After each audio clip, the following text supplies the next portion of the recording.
Olá, pessoal, tudo bem? Que hoje seja o primeiro dos melhores dias da sua vida. Estou chegando para falar do que aconteceu lá em Salvador com a delegação do Bahia. Se inscreva no canal, ative as notificações, participe nos comentários. Eu também estou no Instagram, estou no Twitter, no Facebook, @André Isaac no Instagram, no Twitter e no YouTube. No Facebook é @André Isaac Oficial. Muito obrigado aí pela audiência, pela preferência. Pois é, vou mostrar para vocês aqui, vou jogar aqui na tela, imagens colhidas pela Polícia Civil do Estado da Bahia na investigação do caso dos jogadores do Bahia, da bomba, do atentado ao ônibus da delegação que acabou ferindo 3 jogadores da equipe do Bahia. Vocês viram aí, né? Os torcedores, entre aspas, torcedores, né? Ou marginais, no canteiro, colocaram o carro aí no meio da rua e acabaram jogando a bomba no ônibus da delegação. O ônibus é o que passa lá no fundo. Vocês vão ver agora. Olha lá. O ônibus tricolor. Azul, branco e vermelho. E aí ficou nessa situação. Onde foi atingido. Foi essa a situação que ficou o ônibus da delegação. E aí o goleiro Danilo Fernandes, atingido por estilhaço, vou dar até a pausa aqui, ó. Ele foi atingido no rosto e por pouco o globo ocular não foi atingido e poderia ter sido uma situação ainda pior. Eu considero uma situação extremamente grave. E vejo que a delegação, o Bahia, tomou a decisão errada de participar desse jogo. Não deveria ter participado. Até porque eu considero um absurdo. Você sai da sua concentração rumo ao estádio e no trajeto você perde 3 jogadores. Sendo que o goleiro quase teve uma lesão que poderia afetar para sempre a visão do jogador. Uma carreira poderia ter acabado ali. Então, o prejuízo seria imenso. O presidente do Bahia, o Guilherme Belintani, ele chegou a dizer na coletiva, gente, e se essa bomba atinge o motorista? O motorista bate e poderia ter morte de jogador. E mesmo assim, diante desse fato grave, o senhor Guilherme Belintani e o senhor Guto Ferreira, técnico da equipe, ainda permitiram que a equipe jogasse. E isso acaba servindo de munição para essas pessoas que cometeram esse fato. E eu vou chegar nessa situação. Por quê? O carro envolvido nessa situação, e eu vou mostrar aqui de novo, esse carro branco, ele pertence ao presidente da principal torcida organizada do Bahia, a Bamor. Esse carro é do senhor Ralph Silva, que não estava nessa situação aí, mas estava no interior, estava lá em Feira de Santana, mas o carro é dele. E as informações que chegam da imprensa baiana é que as pessoas que estavam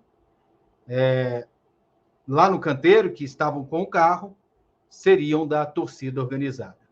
Não é nenhuma surpresa. Eu já imaginava que seria isso. Todo mundo já imaginava, pelo clima que a gente sabia que estava em Salvador e que tudo indicava que seria isso. Porque, às vezes, se fosse num clássico, Bahia e Vitória, você imagina que poderia ter sido a torcida adversária fazendo uma graça.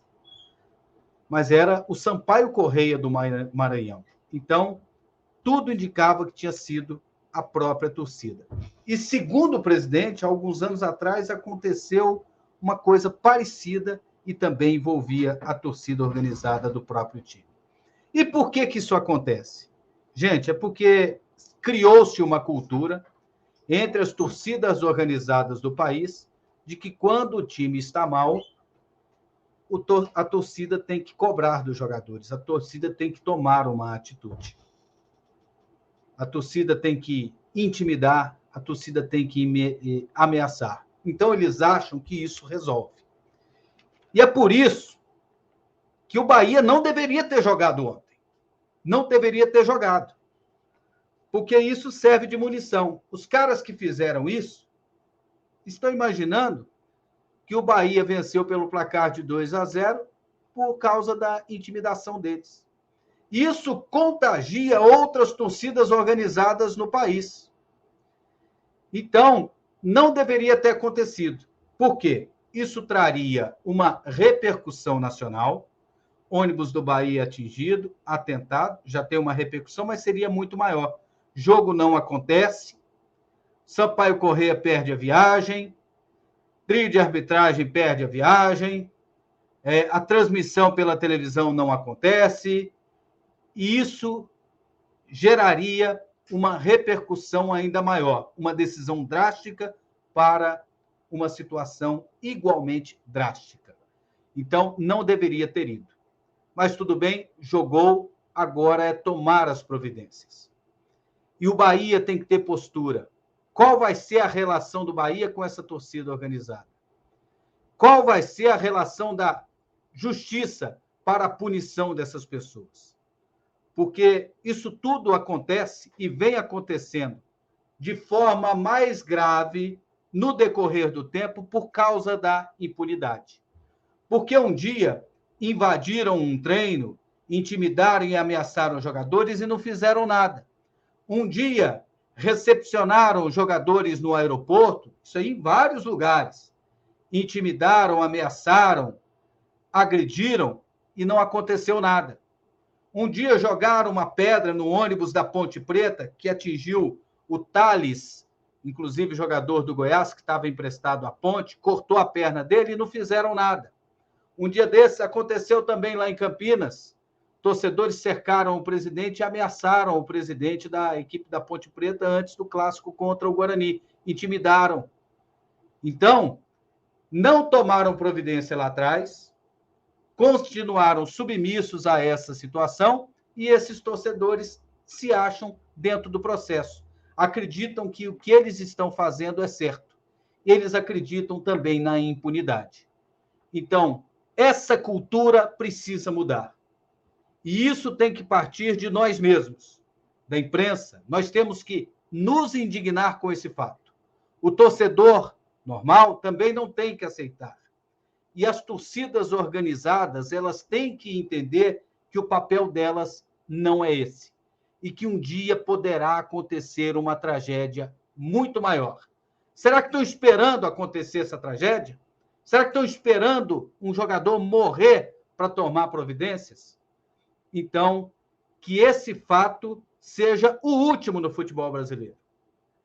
Que o governo da Bahia, o governador Rui Costa, ele faça cumprir o que ele prometeu, de descobrir os culpados e os colocar na cadeia. E que isso sirva de exemplo para outras torcidas organizadas pelo país.